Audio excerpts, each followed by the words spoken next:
Hello दोस्तों, स्वागत है आपका आपके पसंदीदा यूट्यूब प्लेटफॉर्म नोट्सबुक आईएएस में। दोस्तों, आज हम लोग एक बहुत ही महत्वपूर्ण टॉपिक पे डिस्कशन करने वाले हैं जो आपके जीएस पेपर 2 और खासकर जो प्रीलिम्स है उसमें तो नहीं, लेकिन मेंस में आपके जीएस पेपर 2 में गवर्नेंस वाला जो बॉडी है या मुख्य रूप से आप न्यायपालिका वाला जो देखते हैं वहाँ से आ सकता है प्रश्न। ठीक है, तो जल्द से जल्द जुड़िए ताकि हम लोग अपनी डिस्कशन को स्टार्ट करें। जैसा कि आपको पता होगा कि अभी हाल ही में ये हैं हाई कोर्ट के, दिल्ली हाई कोर्ट के एक जज हैं। ठीक है, अब इनके घर से बहुत बड़ी मात्रा में क्या निकली है, रकम निकली है, करेंसी निकली है। अभी करेंसी जो निकली है इन पे भ्रष्टाचार का आरोप लगा है। अब भ्रष्टाचार के आरोप लगाने के कुछ ही दिन के बाद क्या किया गया है, तो देखा गया है कि कुछ ही दिनों के बाद ही इनके घर में आग भी लग गई।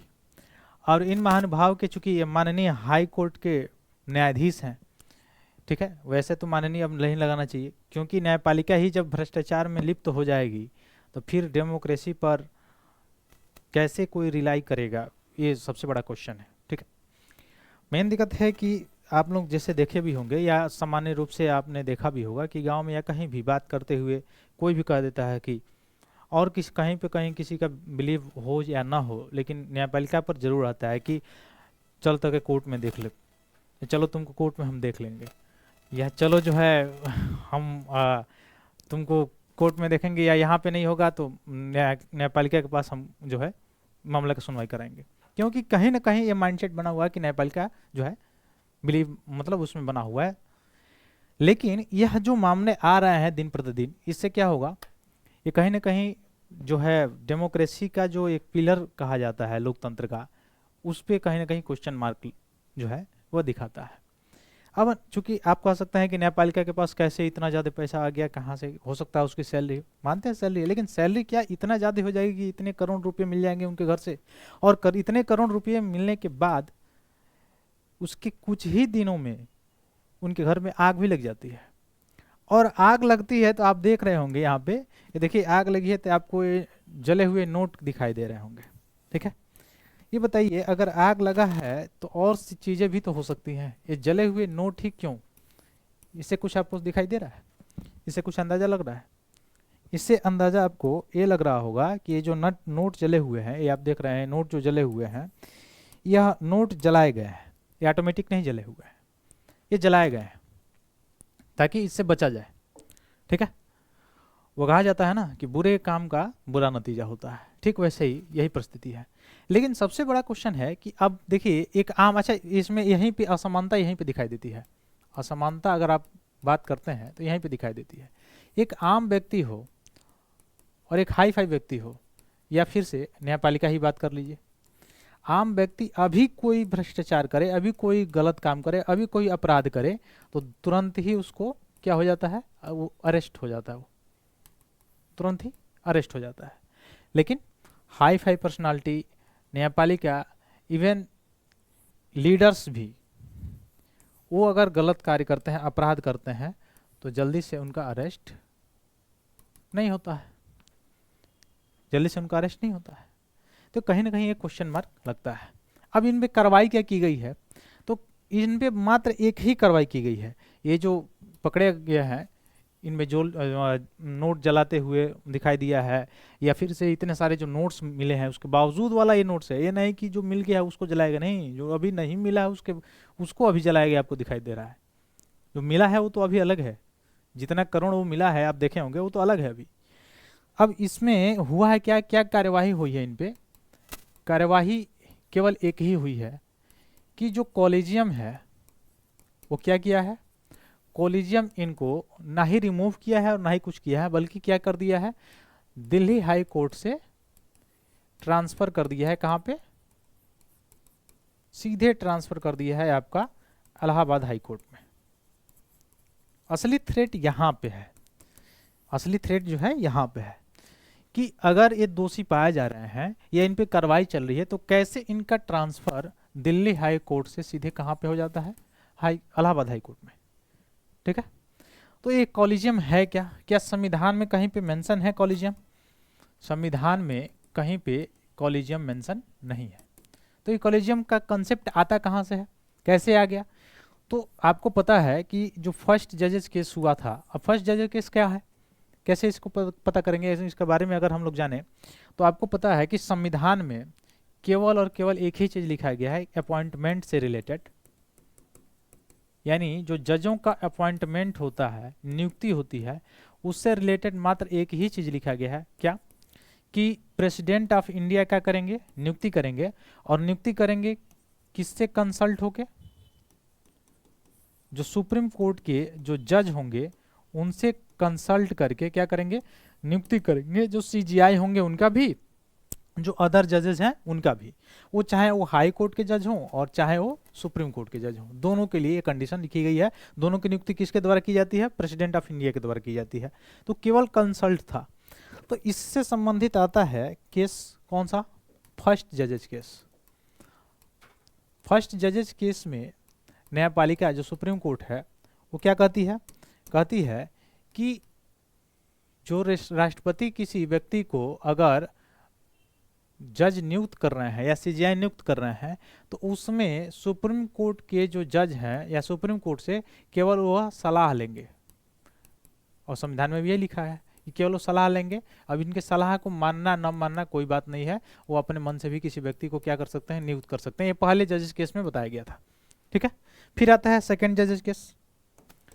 सेकेंड जजेस केस में होता क्या है, यही न्यायपालिका क्या करती है, अपने बात से मुकर जाती है। और मुकर के क्या करती है, एक अपने से नियुक्त करती है सिस्टम जिसको कहा गया कॉलेजियम, ठीक है। तो न्यायपालिका के द्वारा बनाया गया एक मैकेनिज्म है।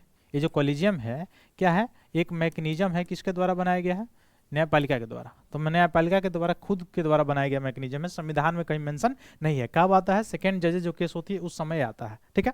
तो उस समय देखने को मिलता है। फिर आप देखेंगे इसमें जो मेंशन किया वो क्या किया कि एक सीजीआई रहेंगे और 2 ठो जो है सीनियर मोस्ट जजेज रहेंगे। सीनियर मोस्ट जज मतलब एक सीजीआई माने एक मुख्य न्यायाधीश रहेंगे और एक 2 जो लोग रहेंगे वो वरिष्ठ न्यायाधीश रहेंगे, वरिष्ठ न्यायाधीश रहेंगे। वो लोग मिलके, यानी टोटल कॉलेजियम में कितने लोग हैं, 3 लोग थे। ये 3 लोग मिलके क्या करेंगे, एक नाम रिकमेंड करेंगे, एक नाम को रिकमेंड करेंगे, उसी नाम को प्रेसिडेंट ऑफ इंडिया क्या करेंगे, अपॉइंट कर देंगे। ये कब आता है, सेकेंड जजेस केस में। फिर आता है थर्ड जजेस केस। जब तीसरा जजेस केस आता है, थर्ड जजेस केस, इसमें क्या होता है, तो थर्ड जजेस केस में ये न्यायपालिका कहती है कि नहीं, ये जो 3 लोगों का कॉलेजियम है, 3 लोगों का नहीं रहेगा, ये कॉलेजियम ही रहेगा। और कॉलेजियम के रिकमेंडेशन को मानना प्रेसिडेंट को बाध्यता है। अब ये कॉलेजियम कितने सदस्य का हो गया, 5 सदस्य का, जिसमें एक सीजीआई यानी एक जो है चीफ जस्टिस ऑफ इंडिया रहेंगे यानी मुख्य न्यायाधीश रहेंगे, और 4 जो है वरिष्ठ न्यायाधीश रहेंगे यानी सीनियर मोस्ट जज रहेंगे। ये 5 लोग मिलके क्या करेंगे, किसी एक नाम को रिकमेंड करेंगे और उसी नाम के व्यक्ति को क्या करेंगे, प्रेसिडेंट ऑफ इंडिया अपॉइंटमेंट करेंगे। यानी राष्ट्रपति उसी नाम के व्यक्ति को क्या कर सकते हैं, अपॉइंट कर सकते हैं, नियुक्त कर सकते हैं जज, चाहे वो हाई कोर्ट के जज हों चाहे वो सुप्रीम कोर्ट के जज हों। लेकिन हाई कोर्ट के जजों के संबंध में, सुप्रीम कोर्ट के जजों के संबंध में थोड़ा सा अंतर है कि सुप्रीम कोर्ट के जो जज हैं उनको नियुक्त करने के लिए 5 जो कॉलेजियम सदस्यता वाली है वो रिकमेंड करती है, और हाई कोर्ट के जज के लिए जो ये 3 वाला है ये रिकमेंड करती है, ठीक है। इसमें मैक्सिमम एज का है क्राइटेरिया, मिनिमम एज का है नहीं। अब जैसे आपको पता है कि 62 वर्ष है हाई कोर्ट का और सुप्रीम कोर्ट का मैक्सिमम 65 वर्ष, मिनिमम तो कोई क्राइटेरिया है नहीं। उसके बाद से आप हाई कोर्ट की क्राइटेरिया एक है, एक भारत का नागरिक हो, इसमें भी नागरिक हो। एक और क्राइटेरिया है, कौन सा कैटेगरी की, मुख्य रूप से आप देख सकते हैं कि वो 10 साल तक या 10 साल तक क्या किए हों, किसी न्यायालय में काम किया हो, 10 साल तक वकील के रूप में कार्य किया हो, न्यायाधीश या वकील। यहाँ पे सुप्रीम कोर्ट में आए 5 साल तक किसी न्यायालय में न्यायाधीश के रूप में कार्य किया हो, या 10 साल तक कोई एडवोकेट के रूप में, वकील के रूप में कार्य किया हो। ये तो इनकी क्राइटेरिया हो गई। अब यहाँ पे कॉलेजियम जो आया, इस पे क्या लगती है, इस पे लगती है आरोप। इस कॉलेजियम पे क्या लगता है, आरोप लगता है। क्यों, क्योंकि जजेस के द्वारा खुद बनाया गया एक मैकेनिज्म है, संविधान में ऐसा मेंशन तो है नहीं, और इनके जो कॉलेजियम जो रिकमेंड करेगा नाम उसको मानना बाध्यता है राष्ट्रपति को, और राष्ट्रपति उसी व्यक्ति को क्या करेंगे, जो है न्यायाधीश नियुक्त करेंगे। तो आता है आरोप लगता है कि जो कॉलेजियम है ये क्या करता है, नेपोटिज्म, इसमें नेपोटिज्म का आरोप लगता है कॉलेजियम पे।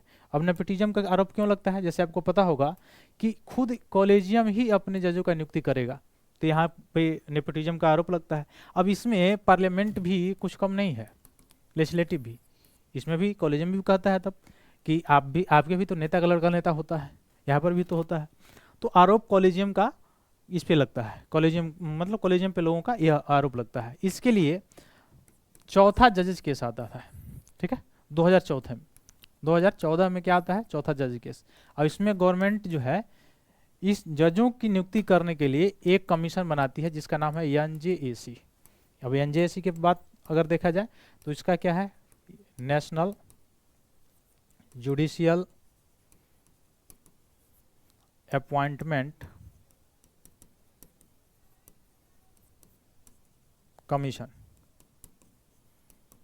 तो ये आता है चतुर्थ, यानी चौथा जो जजेस केस होता है उसमें आता है एनजेएसी का कंसेप्ट, या जजों की नियुक्त करने के लिए। अब इसमें होता क्या है? चीफ जस्टिस ऑफ इंडिया होते ही हैं, साथ साथ इसमें जो गवर्नमेंट है उसके कोई कैबिनेट मंत्री जो है वो भी, उनका भी इन्वॉल्व इसमें रहता है, जिसके तहत यह जाता है सुप्रीम कोर्ट के पास। और सुप्रीम कोर्ट कहता है कि यह जो एनजेएसी है यह क्या है? अनकॉन्स्टिट्यूशनल है।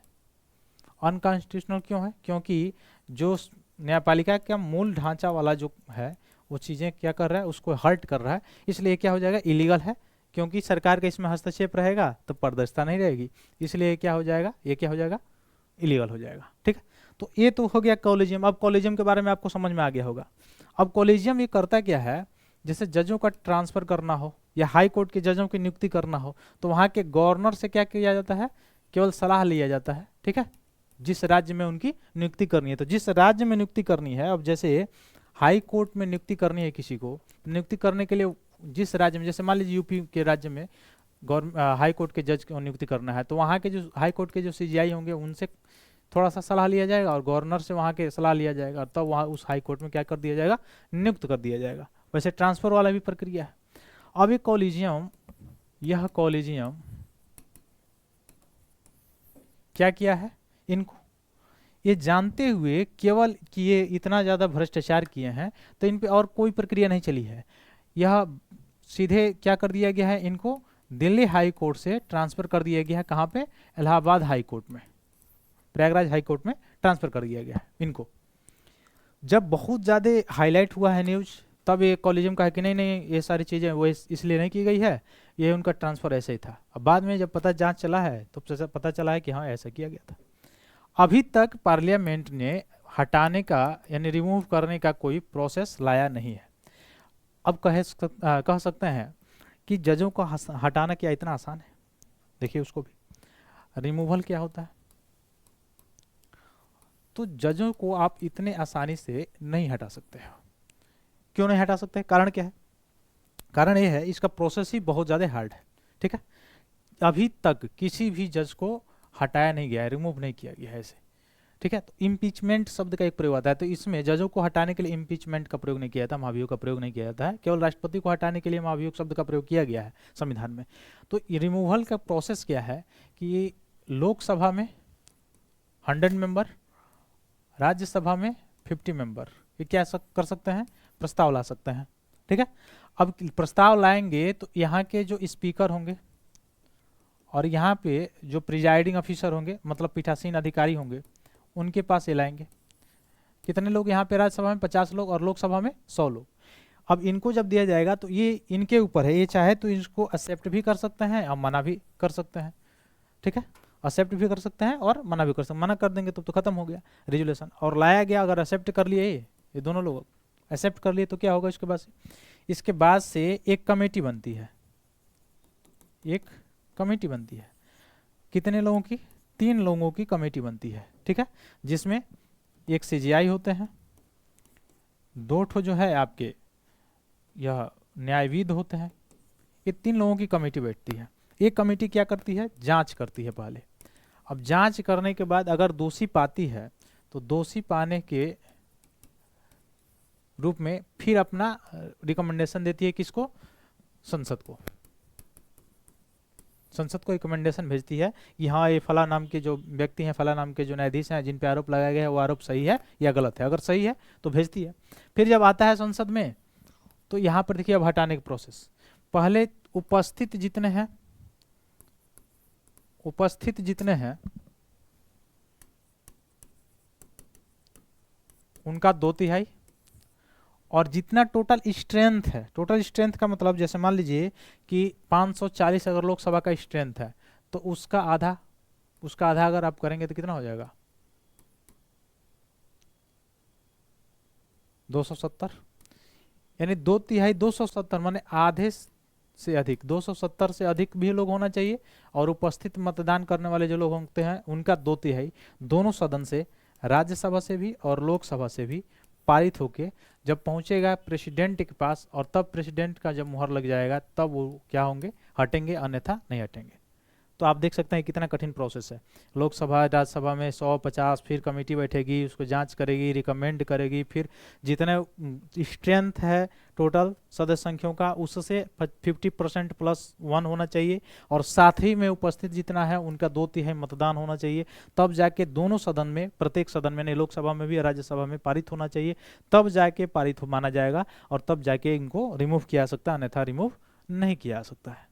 ऐसा इतना मतलब लंबा प्रोसेस है, इतना ऐसा लंबा प्रोसेस इसलिए रखा गया है कि जो सिक्योरिटी है वो बनी रहे न्यायपालिका का। इसके बावजूद भी देखिए कितना, और सारी सुविधाएं अभी मिलती है, वेतन भत्ता सारी चीजें मिलती हैं, वो अलग बात है, ठीक है। तो ये सारी सुविधाएं हैं इनके मतलब जॉब की से रिलेटेड, ठीक। तो ये रिमूवल का प्रोसेस हो गया इनका। अब ये रिमूवल का प्रोसेस इतना आसान, अभी तक अगर आपसे पूछा जाए कि कितने जजों पर ये रिमूवल का प्रोसेस जो है पास हुआ है, तो अभी तक किसी भी जज पर ये रिमूवल का प्रोसेस जो है पास नहीं हुआ है, ठीक है। कुछ ऐसी कंडीशन आए हैं जहाँ पे पहले ही कह दिया गया है कि भाई अपना इस्तीफा पहले ही दे दीजिए, रिमूवल पास होगा तब की बेइज्जती होगी, तो उन्होंने पहले ही क्या कर दिया, इस्तीफा दे दिए, त्यागपत्र दे दिए, तो रिमूवल कराने की जरूरत ही नहीं पड़ी। और जहाँ पे रिमूवल कुछ एक दो मामले में हुआ, वहाँ पे पूर्ण रूप से पास ही नहीं हो पाया, जैसे देख ही पा रहे हैं कितना चाहिए उसके लिए स्ट्रेंथ, तो जब पास नहीं हो पाया तो फिर से क्या हो गया, रिमूव हो ही नहीं पाए। तो ये तो कठिन प्रोसेस है। ऐसा इतनी सारी स्वतंत्रता देने के बाद, इतनी स्वायत्तता देने के बाद, इतनी पारदर्शिता जैसे जो हमारे संविधानविदों ने कल्पना की थी, ये सारी चीज़ें देने के बाद, उसके बावजूद भी न्यायपालिका जब ऐसा कार्य करने लगे, न्यायपालिका जब ऐसा कृत्य करने लगे, तो लाजमी है कि कोई भी आम इंसान, आम व्यक्ति इस दिशा की तरफ सोच सकता है जिस दिशा की तरफ नहीं सोचना चाहिए। तो कहीं ना कहीं इसमें रिफॉर्म की जो बात की जा रही थी, इसमें भी रिफॉर्म की ज़रूरत है, और कहीं ना कहीं यह जो है डेमोक्रेसी पर प्रत्यक्ष अप्रत्यक्ष रूप से क्या करता है, इफेक्ट डालता है, ठीक है। तो ये सारी चीज़ें मामले हैं, आगे देखते हैं हम लोग क्या होता है, फिर से कैसा कैसा और सारी चीज़ें होती हैं, रिमूवल का प्रोसेस आता है कि नहीं आता है। तो अभी तक जितना हम लोगों ने देखा ये सारी चीज़ें थी, ठीक है। इससे खास तरह से ये पता चलता है कि कितनी जो भारत की जो सिस्टम है वह, उसमें करप्शन कितना लेवल का अभी अंदर तक चला गया है, ये देखने को मिलता है, ठीक है। तो फिर मिलते हैं अपने अगले क्लास में, तब तक के लिए बहुत बहुत धन्यवाद दोस्तों, जय हिंद।